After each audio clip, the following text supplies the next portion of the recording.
बिस्मिल्लाहिर्रहमानिर्रहीम। रब्बिश्रह ली सदरी व यस्सिर ली अमरी वहलुल उक़दतम मिन लिसानी यफ़क़हू क़ौली। डियर स्टूडेंट्स, अस्सलाम वालेकुम। आज एक नए लेक्चर के साथ डॉक्टर साइमा नाज फिर से मौजूद है आपके साथ। आज हम शुरू करेंगे अपना अगला उन्वान जो कि है मकासद तालीम। जिस तरह हम तमाम इंसानों की ज़िंदगी का कोई ना कोई मकसद होता है और हम उस मकसद को हासिल करने के लिए मुसलसल कोशिश करते हैं और तमाम दस्तयाब वसाइल से मदद लेते हैं, बिल्कुल इसी तरह से किसी भी कौम के अपनी आगे आने वाली नस्ल जो उनकी नेक्स्ट जनरेशन है उसके लिए कुछ ना कुछ टारगेट्स होते हैं, कुछ ना कुछ उनके मकासद होते हैं, कुछ मनाजिल उन्होंने उनके लिए सजेस्ट कर रखी होती हैं जहाँ तक वो उनको पहुँचाना चाहते हैं। कोई भी कौम तरक्की करने के लिए अपने दस्तयाब वसाइल में जब अपनी कौम की नशोनुमा का फरीज़ा सर अंजाम देती है तो उसे हम कहते हैं कि ये एक सिस्टम है या ये एक निज़ाम है जिसके तहत वो अपनी अगली नस्ल को तैयार कर रहे हैं और उसी सिस्टम को हम निज़ाम तालीम कहते हैं। आप ये कह सकते हैं कि निज़ाम तालीम मुख्तलिफ अनासर का एक ऐसा मजमुआ है जो एक मुनज़्ज़म कोशिश है और वो तमाम अनासर आपस में मरबूत शक्ल में काम कर रहे हैं और उनका जो सारा टारगेट है या जो उनका सारा ध्यान है वो उन्हीं तमाम मनाजिल की तरफ है जो कि एक कौम ने सजेस्ट की हुई हैं। और वो तमाम जो टारगेट्स हैं वो हमारे मुश्तरका टारगेट्स होते हैं, यानी वो हम सब उसी एक टारगेट के पीछे या उन चंद टारगेट्स के पीछे तमाम अपनी एनर्जीज को सर्व कर रहे होते हैं और वो टारगेट्स दरअसल हमारे मकासद तालीम होते हैं। एक आम इंसान के लिए तो मकासद तालीम ही एक लफ्ज़ है, लेकिन हम एजुकेशन के स्टूडेंट्स के लिए मकासद तालीम की 3 टर्म्स को समझना बहुत ज़रूरी है। नंबर 1 नस्बुल ऐन, नंबर 2 अहदाफ और नंबर 3 मकासद। आज हम इन तीनों पर ही बात करेंगे। हम समझने की कोशिश करेंगे कि इन तीनों में क्या बुनियादी फ़र्क है। सबसे पहले हमें आगाज़ करना होगा कि जब हम मकासद तालीम बनाना चाहते हैं या हम कुछ डिसाइड करना चाहते हैं जो हमारा अगला आने वाला जो लाहे अमल है वो क्या होगा, तो हम शुरू कहाँ से करेंगे। डेफिनेटली हमें मौजूदा सूरत हाल का जायज़ा लेना होगा, यानी हमें ये देखना होगा कि मौजूदा सूरत हाल में जो कौम हम तैयार कर रहे हैं या जो अफराद मुआशरा हम तैयार कर रहे हैं तालीमी इदारों में वो किन खूबियों का मजमुआ है। और उसके साथ साथ हमें ये देखना होगा कि फील्ड में मौजूद जो माहिरीन हैं वो क्या सजेस्ट करते हैं। माहिरीन जो कि मुआशरे में बाकायदा तौर पे मुख्तलिफ फील्ड्स में काम कर रहे हैं, वो लोग आइंदा आने वाले अफराद में कौन कौन सी खूबियाँ देखना चाहते हैं। लिहाजा एक तहकीक के ज़रिए इस बात का अंदाज़ा लगा लिया जाता है कि रिक्वायरमेंट्स क्या हैं, मुआशरे की जो नीड्स हैं, जो रिक्वायरमेंट्स हैं वो क्या हैं, और उन रिक्वायरमेंट्स को फिर प्रैक्टिकली मकासद तालीम में ढाला जाता है। वो पूरा प्रोसेस भी आपको इंशाल्लाह सिखाया जाएगा, लेकिन उसके लिए हमें एक अलहदा लेक्चर दरकार है।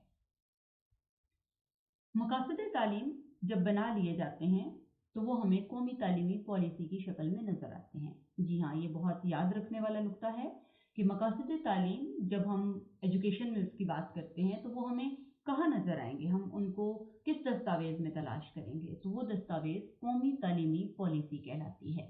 वो कौमी तालीमी पॉलिसी दरअसल नस्बुल ऐन पर मुश्तमिल होती है, यानी कौमी तालीमी पॉलिसी के अंदर जो टारगेट्स हैं वो एम्स कहलाते हैं। एम्स का जो हॉरिज़न है वो कौमी सतह का होता है, यानी वो एक बड़ा हॉरिज़न है और वो कौमी सतह पर बनते हैं। पॉलिसी साज यानी जो प्लानिंग के लोग हैं, मैनेजमेंट के लोग हैं, वो उसको बनाते हैं और ये कम से कम 5 सालों के लिए बनाए जाते हैं कि 5 साल के अरसे में हम एजुकेशन के अंदर ये तब्दीलियां लेकर आना चाहते हैं। जब हम एम्स की बात करें तो उनकी नेचर में सिर्फ ये डिसाइड किया जाता है व्हाट टू डू, करना क्या है। मिसाल के तौर पे हम ये कह सकते हैं कि जैसे हमारे 2-3 एम्स मैं आपके साथ शेयर कर देती हूँ, आपको आसानी होगी समझने में। जैसे हम ये कहते हैं कि जी हमें मुहिब्बे वतन पाकिस्तानी बनाने हैं, हमें सच्चे मुसलमान बनाने हैं, हमने अपने स्टूडेंट्स को नई टेक्नोलॉजी से लैस करना है, हमने अपने स्टूडेंट्स को अप टू डेट नॉलेज देना है, हमें अपने स्टूडेंट्स को अफरादी कुव्वत बनाना है। तो इसके अंदर एक सिंपल स्टेटमेंट है और सिर्फ ये डिसाइड किया गया है कि what we have to do, हमें करना क्या है। जब ये एम्स बना लिए जाते हैं, यानी नस्बुल ऐन बन गए, तो उसके बाद इनको शेयर किया जाता है उन तमाम तालीमी इदारों के साथ जिन्होंने इन्हें प्रैक्टिकली अचीव करना है, यानी अमली तौर पर जिन्होंने इसकी अचीवमेंट के लिए एफर्ट करनी है। अब जो तालीमी इदारे एलिमेंट्री एजुकेशन के साथ ताल्लुक़ रखते हैं, डेफिनेटली वो एलिमेंट्री एजुकेशन के जो एम्स हैं उनके साथ डील करेंगे। जो आपके सानवी हैं वो सानवी के एम्स को डील करेंगे, जो आला तालीम के इदारे हैं वो आला तालीम के हवाले से बात करेंगे, और जो आपके टेक्निकल और वोकेशनल इदारे हैं या खुसूसी तालीम के इदारे हैं वो अकॉर्डिंगली अपने एम्स पर काम करेंगे। स्टूडेंट्स एम्स के बाद दूसरा लेवल आता है गोल्स का, यानी अहदाफ का। अहदाफ हदफ की जमा है और ये नस्बुल ऐन से यानी एम्स से छोटे पैमाने पर बनाया जाता है। ये तालीमी इदारे के पैमाने पर बनाया जाता है। ये वो कौमी इदारे पर बनाया गया था, कौमी लेवल पर, और ये तालीमी इदारे के लेवल पर बनाया जाता है। और अहदाफ को बनाने वाले हमारे इदारों के सरबरा और उनके साथ जो उनकी फैकल्टी मेंबर्स होते हैं, जैसे आमतौर पे हम स्कूल काउंसिल या कॉलेज काउंसिल या यूनिवर्सिटी डीन्स के हवाले से हम बात कर लेते हैं, वो लोग होते हैं। वही नस्बुल ऐन, वही एम्स जो उनको दिए जाते हैं, उन्हीं में से वो अहदाफ यानी गोल्स को ड्राइव करते हैं। वो खुद अपने पास से नहीं कुछ बनाते, बल्कि जो उनको कौमी लेवल की एक दस्तावेज दी जाती है उसमें से वो अपने अहदाफ निकालते हैं। वो अहदाफ आमतौर पर एक सेशन के लिए बनाए जाते हैं। अब यहाँ मैं लफ्ज़ सेशन इसलिए इस्तेमाल कर रही हूँ कि हमारे बाज़ इदारों में सालाना सिस्टम है तो वहाँ सेशन 1 साल का होगा। हमारे बाज़ इदारों में सेमेस्टर सिस्टम है तो वहाँ पर 6 महीने का होगा, और बाज़ इदारों में क्वार्टर सिस्टम भी है जहाँ पे 3 से 4 महीने का जो सेशन है वो रखा जाता है। तो सेशन का मतलब है जो जिस सिस्टम को फॉलो कर रहा है। और यहाँ जब डिसीजंस किए जाते हैं तो क्या करना है तो उनको पहले से डिसाइड करके दे दिया गया। अब वो डिसाइड करेंगे कैसे करना है। कैसे करना है से मुराद ये है कि कौन से सब्जेक्ट्स इंट्रोड्यूस करवाए जाएंगे, कौन सी निसाबी सरगर्मियाँ करवाई जाएंगी कि जो हमारे पास एम्स आए हैं उनको हम अचीव कर सकें। एक एम में से कई गोल्स बनाए जा सकते हैं, यानी एक नस्बुल ऐन में से आप कई अहदाफ निकाल सकते हैं। अब इन अहदाफ को मजीद अमली सूरत में करने के लिए यहाँ पर किरदार आता है मुअल्लिम और कमरा जुमात का। जी, अब हम बात करेंगे मकासद के ऊपर। अब जिस मजमून के अहदाफ बना लिए गए हैं वो शिफ्ट कर दिए जाते हैं, वो हैंड ओवर कर दिए जाते हैं टीचर को, यानी स्टूडेंट और टीचर का जो मेन प्रैक्टिकल काम है क्लासरूम में वो अब आ रहा है, जो कि लास्ट लेवल है मकासद का। टीचर को क्या करना है और कैसे करना है दे दिया गया है। अब टीचर ने कमरा जुमात के अंदर इल्म, महारतें और रवैये देकर वो तमाम अहदाफ पूरे करने हैं। तो अहदाफ का मतलब ये हुआ कि वो अब कमरे जुमात के लेवल पे आके मकासद में ढल जाएंगे। मकासद अहदाफ में से टीचर ड्राइव करेगा कमरे जुमात के लेवल पर,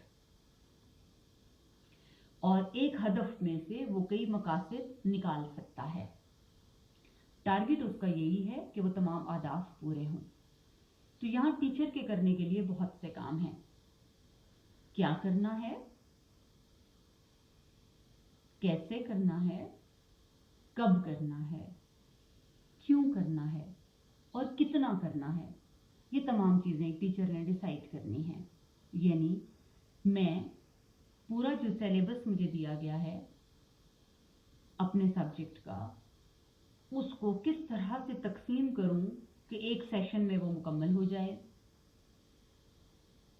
दिन मुझे कौन सा उन्वान पढ़ाना है और कितना पढ़ाना है, कौन से तरीके तदरीस से उसको पढ़ाया जाएगा, कौन से तरीका से उसका जायज़ा लिया जाएगा, रीइंफोर्समेंट कैसे की जाएगी, उन तमाम चीज़ों को मद्देनज़र रखकर एक मुअल्लिम मकासिद बनाता है। तो अगर हम इन तीनों को डिफ्रेंशिएट करें तो बहुत आसानी से इनका डिफरेंस हमें समझ आएगा। नस्बुल ऐन कौमी सतह पर बनते हैं, अहदाफ नस्बुल ऐन में से ड्रॉ किए जाते हैं लेकिन वो इदारे की सतह पर बनते हैं। कमरे जमात की सतह पर मकासिद बनते हैं और ये अहदाफ में से निकाले जाते हैं। नस्बुल ऐन में ये डिसाइड किया जाता है कि हमने क्या करना है, अहदाफ में ये डिसाइड किया जाता है कि हमने क्या और कैसे करना है, मकासिद में ये डिसाइड किया जाता है कि हमने क्या, क्यों, कब, कितना और कैसे करना है। नस्बुल ऐन को बनाने वाले पॉलिसी साज होते हैं, अहदाफ को बनाने वाले आपके इदारों के सरबराहान और उनके फैकल्टी मेंबर्स होते हैं, जबकि मकासिद को एक मुअल्लिम बनाता है। नस्बुल ऐन 5 सालों के लिए बनाए जाते हैं, अहदाफ एक सेशन के लिए बनाए जाते हैं और मकासद तालीम एक पीरियड के लिए बनाए जाते हैं। जी बिल्कुल, जब एक टीचर कमरे जमात में आता है तो वो अपने साथ मकासद लेकर आता है और जब वो उस कमरे जमात से बाहर जाता है तो वो तमाम मकासद हासिल हो चुके हों। डियर स्टूडेंट्स, आई होप आपको इनका डिफरेंस समझ आ गया होगा। अब ये बनेंगे कैसे, कौमी सतह पर, इदारे की सतह पर और कमरे जमात की सतह पर, लेकिन इनकी अचीवमेंट उलट तरीके से होगी। पहले कमरे जमात की सतह पर तमाम मकासद हासिल होंगे, जब वो सब मकासद हासिल हो जाएंगे तो ऊपर की सतह यानी इदारे की सतह के अहदाफ मुकम्मल हो जाएंगे और जब तमाम इदारे पाकिस्तान के अंदर या किसी भी मुल्क के अंदर तमाम इदारे अपने अहदाफ मुकम्मल कर लेंगे तो कौमी सतह के नस्बुल ऐन यकीनी तौर पे अचीव हो जाएंगे। यकीनन आपको आज के लेक्चर में इन तीनों का फ़र्क समझ आ गया होगा। अगर आपके जहन में किसी किस्म का कोई सवाल हो तो प्लीज़ मुझे कमेंट कीजिए, आपके सवालों के जवाब आपको ज़रूर दिए जाएंगे। बहुत शुक्रिया।